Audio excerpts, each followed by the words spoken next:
The sun has barely risen over the rooftops, but the township of Soweto is already abuzz.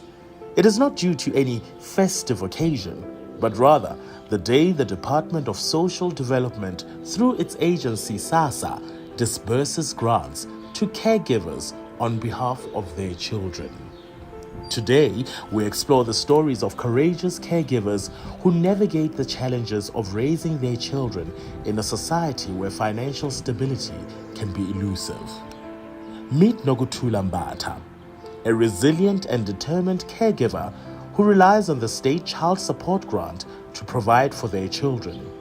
As we sit here with her in her home, her voice echoes the stories of countless caregivers across the township. Nabantwana bayi-4 omdala use-university abayi-3 basese abantwana batholela i-grant iphuma kwa-SASSA. So i-grant ngitholela abantwana bayi-3 njengoba sengishilo i-1.450.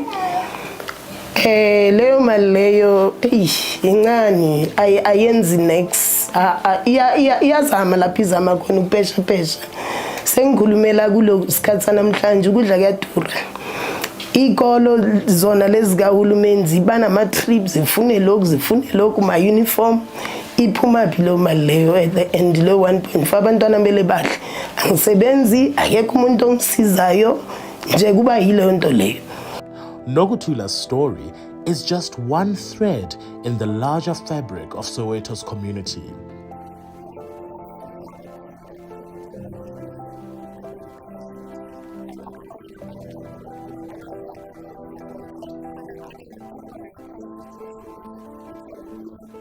Ngizokhwela umntanami but umzukulu wami, so imali yakhe ngenzela ukuthi afunde isikolo, aqhubeke ngesikolo, aye phambili, akhona ukudla, agqoke njengezingane, ajabule.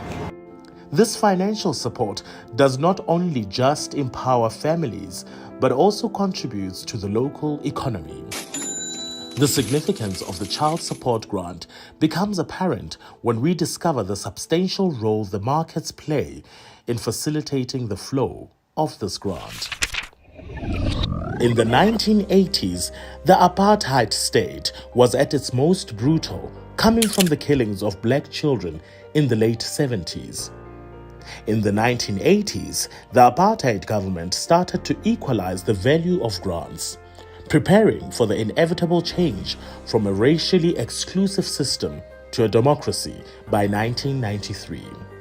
The values of the grants were mostly equal, but access remained unequal for the majority of black children, especially those in the towns and rural villages of former homelands where access was rare.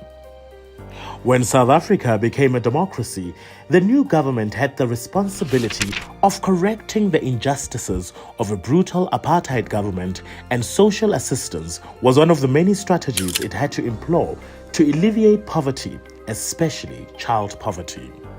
The CSG was conceptualized over a 2-year period starting in 1996. South Africa had just voted for a constitutional democracy with a Bill of Rights reflecting an explicit transformative agenda that was aimed at achieving substantive equality. In 1995-96, social grants reached some 2.5 million people, mostly elderly and people with disabilities. Approximately 400,000 of these beneficiaries were women and children in receipt of the State Maintenance Grant, or SMG. The result in 1998 was the introduction of a low-valued grant targeted at young children under 7 and with a means test, so it was targeted at children living in poverty. When challenged on the low amount, the Minister of Social Development at the time, who was Geraldine Fraser-Moleketi, was very clear that it's a contribution from the state to the cost of a child, and that is part of a package of support measures, which included other parts of the social wage, such as free basic health care and subsidized housing. In the annual reports of major retailers, we find a resounding acknowledgement of the importance of the social grants and its contributions to the economy. This moment symbolizes hope, resilience, and the determination of a community to uplift itself from the challenges it faces. The CSG has been successful at reaching a large number of poor children with relative ease, and it has the most pro-poor targeting record of all the existing social grants. The Child Support Grant has successfully reached 13 million children to the value of 510 Rand a month per child. The allocated CSG budget for the 2022-2023 financial year was 77 billion Rand. South Africa's Social Assistance Program stands as a globally recognized model, acknowledged for its strategic role as the nation's primary poverty alleviation initiative. And in 2022, the World Bank report on equality in Southern Africa also identified South Africa's Child Support Grant as the program with the largest impact on poverty and the widest coverage of the poor. This responsibility of bringing up the child is about empowering the parents, the grandparents, the community, and I say to the department, you've got to be able to do it house to house, street to street, community to community.